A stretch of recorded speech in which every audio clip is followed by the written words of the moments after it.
Everybody, welcome back to The Drop. Boom! Yes, you made it yet again. You are here, you're engaged, you're listening, maybe you're driving, maybe you're working, maybe you're cleaning house, who knows? This is a whole list of things there. I don't know, I'm a big multitasker, so, you know. Yeah, put the phone in your pocket and just listen up. Just do stuff, you know, but we're excited you guys are here, and we're continuing on to talk about relationships and, you know, kind of how to improve and be intentional and all of that. So last episode we talked about what was it that we talked about? Well, we talked a little bit about refocus and rearrange. Yeah. So we're talking about structuring your time. Yeah, being intentional with your relationships. Those key relationships, which is something that's always ongoing, I think, man, for sure. It never ends. Yeah. No matter how good you get at it, no matter how long you've been married. I'm still working it. Yeah, or how long you've been best friends, or how long you've been sisters, or whatever. It's something that always has to stay at that forefront if you want healthy, growing relationships, I should say. So today, what are we going to dive into? Today, we're going to start talking a little bit about your resources, like your finances,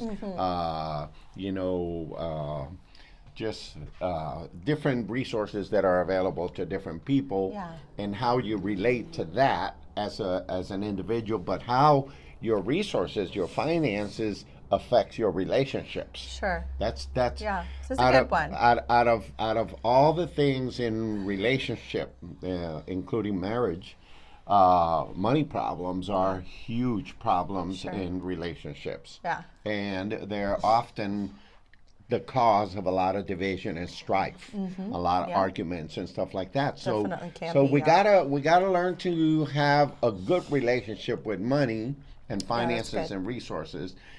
Because that's going to carry over to our relationships.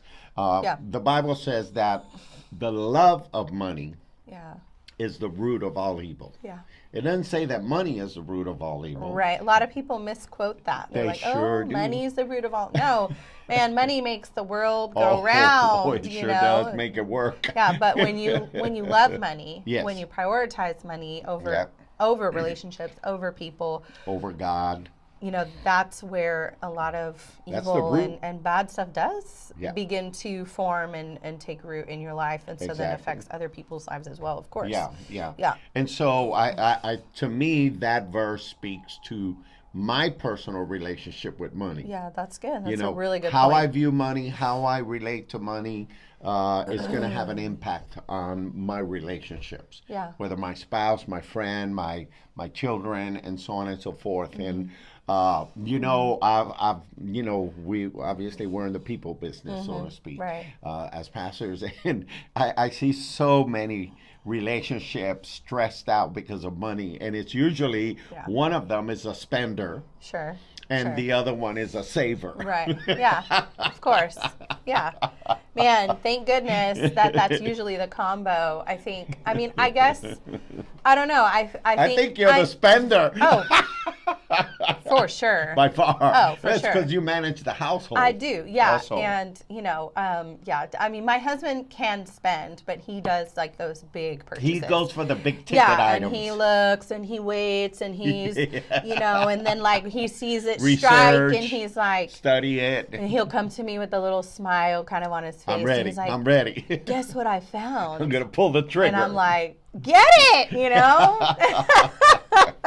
Don't come to me to tell you not to get it. There's been a few times I have said, like... He's coming for permission, said, affirmation. Yeah, there's a couple times I have said, I don't know if, like, that's really what we need to do right now. And he's like, yeah, you're right. Yeah. And I'm like, maybe next month, but... Right. I forgot what I was even going to say, but... I was going to say, I think that the other combos, having two savers...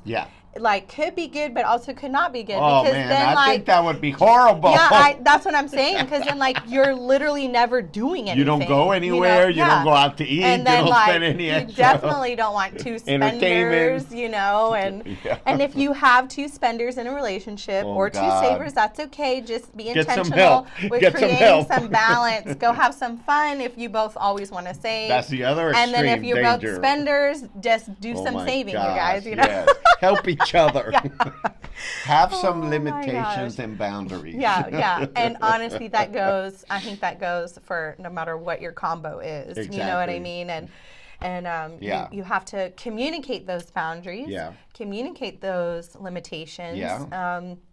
Talk about what those are. Yeah. And I think this goes for really any close relationship.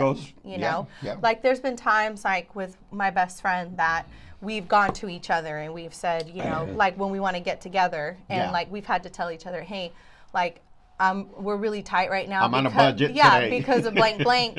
You know, can we go here and share fajitas instead of going here? Absolutely. You know, and like you're like, Sure. yeah, of course, you know, like let's do it. But that's like communicating that financial part of the relationship. And you're right, finances do affect all types of relationships. Huge impact. I mean, sometimes you know, I'll be talking to a single person, you know, not married yet, and they are just living life, just spending and spending and spending, you know, and they think, I don't have a spouse, I don't have any children, most of them don't own a house, you know, and most of them get themselves into a big car payment because they don't have a house payment. They're like, what else should I spend it on? Right.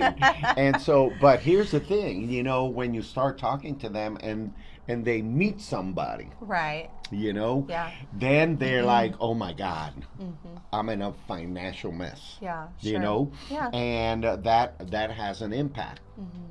And I think that oftentimes, when I do premarital counseling, I tell people, we need to talk about money. And one of the things I ask them is, are you aware of each other's debt? Because people have gotten married and hidden their debt. Oh my gosh. And when they get married, then they say, oh, by the way, I have $45,000 worth of credit card debt. Oh my gosh. And the other person is like, what? Wait, you what? What are you talking about? You should have told me this before. Right. And so now it puts the stress on the financial situation. But also, even if you're single and you're just not disciplined with your finances, you know, you're going to find yourself in a hurtful situation. You know, because getting in debt is one of the worst things that people can do. Bad debt. I'm talking about bad debt, like consumer debt. Yeah. Because it's a hole that gets deeper and deeper and deeper every day. I mean, think about it. A credit card could be 17%, 21% interest. You're never going to pay that thing off. No, unless for sure. Jesus comes before. You know, you're hoping for that. Oh my gosh, man, finances are so huge. I think to have, whether you're single or married or whatever, to have your finances in order. You know, gotta have a budget. You need a budget to the best of your ability. You need to, you know, get your finances in order because there's also times where, like, you know, God will want to use you to be a blessing to somebody else financially. And obviously, if you're being a good steward of, you know, those are the good things that come from being a good steward financially. Again, whether you're married or not, you know, like there's been countless times where we've needed that blessing, you know, and somebody who's been a good steward of their finances has been able to bless us, and where it's been flipped, and we've been that person who says, man, we have this extra blank amount of money, let's bless so and so for Christmas this year, or let's do blank for so and so, you know. It's a lot of people don't think that way. A lot of people think life is always going to be abundant, and it can be. It can be, but not. You can't have abundance when you don't have good stewardship. Yeah, that's good. So that's a good drop right there. Yeah, that is really if good. you want to have abundance, you have to have good stewardship. That means you have to manage. You remember the parable of the talents? Yes. Yeah. I mean, God, I guess a foreman came back and said, hey, what dude. did you do Yeah. with what I left with you? What did you do with what I gave you? Yeah. Right, yeah. And the ones that actually were productive with it, he said, okay, well, then I'm going to double it. Give you more.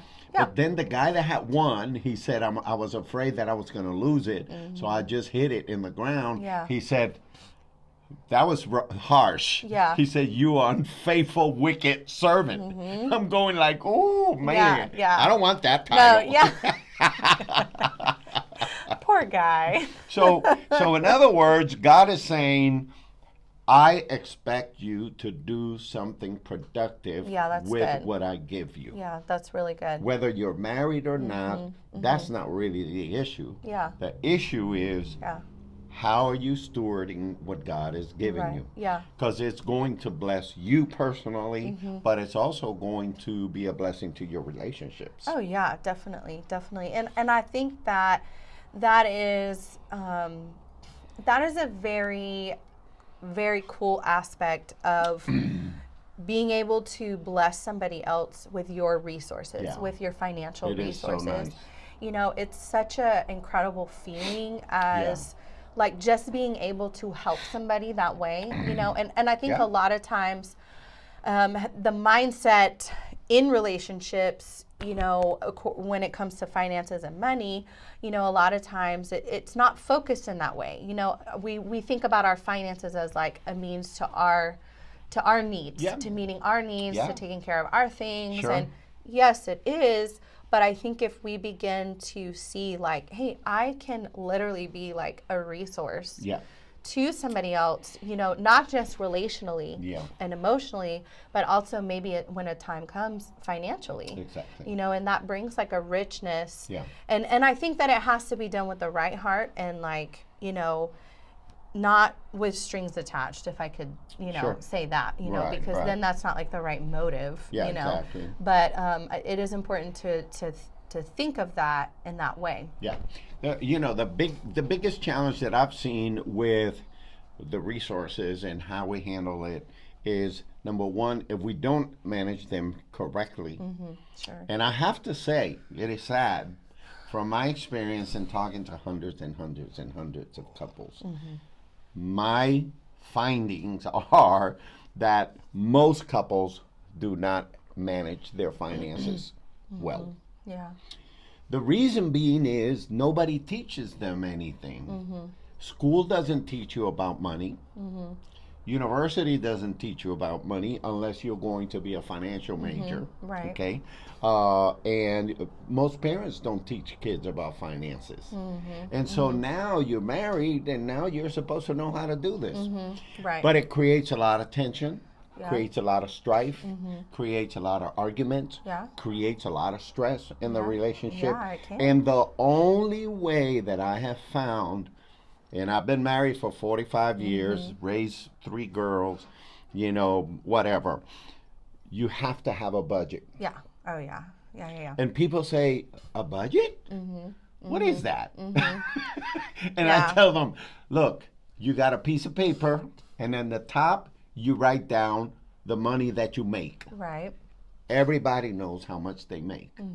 And then I tell them, and then the bottom side of the page, you write your expenses. Right.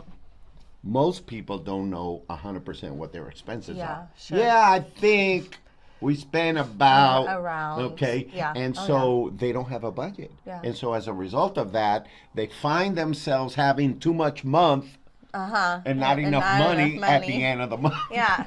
I mean, it seems like such a basic thing, you know, but it takes a lot of detail and it takes a lot of time and effort and discipline. And, you know, even now, like preparing for Christmas time, you know, it's we're going into December and, you know, so I sat down, me and Sergio sat down and I was like, well, actually I was doing dishes and I looked at him and I was like, hey, like, we need to talk about Christmas budget. And Right, he's right. like, What? I see his face. He's Already? he's like, oh, like, and he's the one that's like really super good and structured with our budget. He keeps me in check for sure. Right. And, so he told me, he was like, okay, well, why don't you tell me how much you think you need based on blah, blah, blah, how many people and and then let's look at it and let's talk about it. And so like, so then, even that feels overwhelming to me. Of course. But it's like you have to do these things. You have to. No matter how much money you do make or don't make, Doesn't matter. you have to do a budget. Yeah, yeah. And so I sat down and I detailed it out, and it was tedious and I didn't enjoy it. And and then I sent it to him, and then he sent me his feedback, and then and it's like this process. But then once you get it done, you have freedom, peace of mind, and you have clarity even within the relationship. Absolutely. And he's not like just seeing this What'd money, money fly. What'd you do that he's today? like, what's that for? What's that for? Yeah. He's like, oh, she's got her budget. Right. I know what she's That's doing. it. She's given me her word. She's gonna keep track. Yeah. And then I have to be a good steward of what we've agreed upon. Yeah. And that's how that creates peace instead of stress and anxiety and fights and issues within a marriage type of Think relationship. about it. I mean, when you talk about budget, finances, a lot of people don't even like to talk about it. Mm-hmm. But it's one way in which the couple can get united. Yeah. Oh, totally. And we've learned from Ed Cole, my spiritual dad, that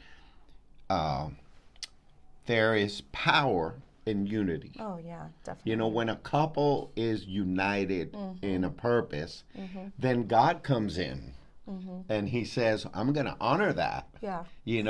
So you got $500 for Christmas, and you're in agreement with your husband, and you're in the place of power, and God's going to say, well, keep your eyes open because I'm going to send some deals your way. I was just going to say. I started smiling because I was like, because then he Come sends on, baby, the deals, favor. Then he sends the creativity. Come then he on, sends yeah. and you're like, oh, I can do this and then that, and like, That's right. and it's true. It's He true. anoints it. God always empowers it. God will always honor you being a good steward, and then that peace and that just that, like you said, that freedom and ability to be able to even feel, you can feel the stress when it comes to this financial aspect of relationships. Right. You can feel when the stress starts to come, and you don't want to live in that moment. That's a very stressful thing to try to, navigate. And I think the biggest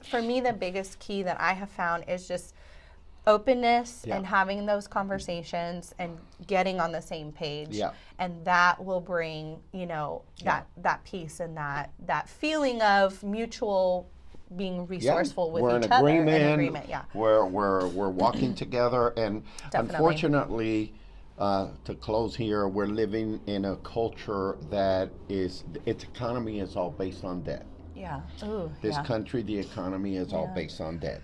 You do business by borrowing money and, of course, paying it back. But, the famous saying, OPM, doing business with other people's money. So it's a whole culture of debt. So people fall right into it. Yeah, sure. And the worst debt to have is consumer debt. Yeah. Because it's so expensive and you never get out of it unless you have a big windfall. Right. But I tell people, get out of consumer debt. And I tell young couples, do not charge things just to get things. Yeah. Save your money. Yeah. There used to be something called layaway. I know. I remember. Way back. I remember. And we bought stuff layaway. Yeah. Your mom and I. I remember. And but there's ways to be able to have a little bit of discipline. Yeah. That's going to produce great benefits in the end. Definitely. So the way you handle your money, the way you handle your resources, your house, your car, whatever, determines the kind of relationship that you're going to have with yourself and with others. And so this is an important part of life that doesn't get that much attention. Yeah, it's true. But it needs to because it's a powerful, vital part of life. It's such a vein of life too. Like, you know, everybody needs money to make life happen. Yeah, exactly. You know? So, yeah. So handling or being good stewards of your resources positions you in a place to be able to receive greater resources. Yeah. And I think love that, and that's that so true. if you want better, then you have to steward what you have. You Yes. have to manage what you have. Definitely. In the best way you can. Yeah, So yeah. anyhow, I love this subject make because those Christmas budgets. yeah, you got to have a Christmas budget. Stick to it. Hey, I would say you got to have a Christmas budget. You got to have a vacation budget. Everyday life budget. You got to have, if you plan to retire, a retirement budget. I mean, you have to think about all these things because they are going to happen. Right. Yeah. You know, and you know, as we're getting older, your mom and I, we even think about we are going to die someday. Yeah. So we have to be prepared for that. Yeah. Because we don't want to leave surprises to our kids. You know, say, hey, by the way, your dad just died, so you guys got to figure out how to pay for his funeral. Oh, yeah. It's all going to be taken care of. I don't like you that know? Topic. But it happens. It's going to happen. I know. So anyhow, I love this subject because we have learned a lot and we have an amazing, abundant life today. You do. Yeah. Because we have learned from the Word of God how to be a good steward. And my relationship with my wife and my children is just wonderful because, in part, because of that. Yeah, that's so, good. That's anyhow, good. Lots of benefits. I hope that you're soaking this in. Yes. And I hope you're going like, I don't like it, but I need it. Yeah, it is one of those topics. Right? I don't like it, but I need it, and I know I'm going to like it when I do good. Yeah. So anyhow, thank you for being at The Drop once again. Hope to see you at the next episode. God bless you, and we'll see you soon. See you